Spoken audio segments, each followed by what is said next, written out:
தற்போது நாம் காண இருக்கும் பாராளுமன்ற தொகுதி கோயம்புத்தூர். இந்த தொகுதியில் உள்ள மொத்த வாக்காளர்களின் எண்ணிக்கை 21,04,577. தமிழகத்தின் இரண்டாவது மிகப்பெரிய நாடாளுமன்ற தொகுதியாக கோவை நாடாளுமன்ற தொகுதி உள்ளது. கோவை நாடாளுமன்ற தொகுதிக்கு உட்பட்ட சட்டமன்ற தொகுதிகளாக பல்லடம், சூலூர், கவுண்டம்பாளையம், கோவை வடக்கு, கோவை தெற்கு, சிங்காநல்லூர் ஆகிய தொகுதிகள் உள்ளன.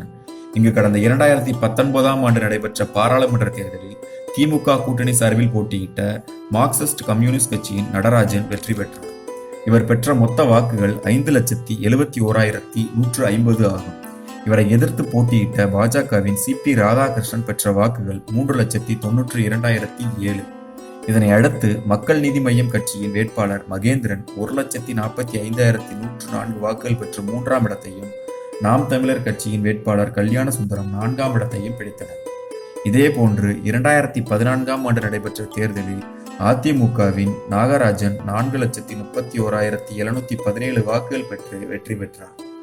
இதனை அடுத்து பாஜகவின் சி.பி. ராதாகிருஷ்ணன் 3,89,701 வாக்குகள் பெற்று 2ஆம் இடத்தையும், திமுகவின் கணேஷ்குமார் 2,17,083 வாக்குகள் பெற்று 3ஆம் இடத்தையும் பிடித்தனர்.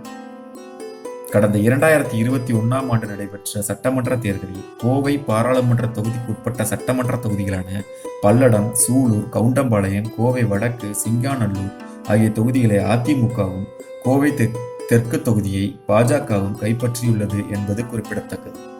இந்த தொகுதியின் சுவாரஸ்யமான தகவல் என்னவென்றால், அதிமுகவின் கோட்டையாக கருதப்படும் கோவை நாடாளுமன்ற தொகுதியில் அதிமுக இதுவரை ஒரே ஒரு முறை மட்டுமே போட்டியிட்டுள்ளது. 2014ஆம் ஆண்டு நடைபெற்ற தேர்தலில் தனித்து போட்டியிட்ட அதிமுகவின் வேட்பாளர் நாகராஜன் வெற்றி பெற்றார் என்பது குறிப்பிடத்தக்கது. கடந்த தேர்தலில் மக்கள் நீதி மய்யம் கட்சி சார்பில் போட்டியிட்ட மகேந்திரன் திமுகவிலும், நாம் தமிழர் கட்சி சார்பில் போட்டியிட்ட கல்யாண சுந்தரம் அதிமுகவிலும் ஐக்கியமாகிவிட்டனர் என்பது குறிப்பிடத்தக்கது. வருகின்ற நாடாளுமன்ற தேர்தலில் இவர்கள் இருவரும் தான் திமுக, அதிமுக சார்பில் போட்டியிட வாய்ப்பு உள்ளதாகவும் கருதப்படுகிறது. கூட்டணி கணக்குகளை பொறுத்து மக்கள் நீதி மய்யம் கட்சியின் தலைவர் கமலஹாசனும் போட்டியிட வாய்ப்புள்ள தொகுதியாக கோவை நாடாளுமன்ற தொகுதி உள்ளது.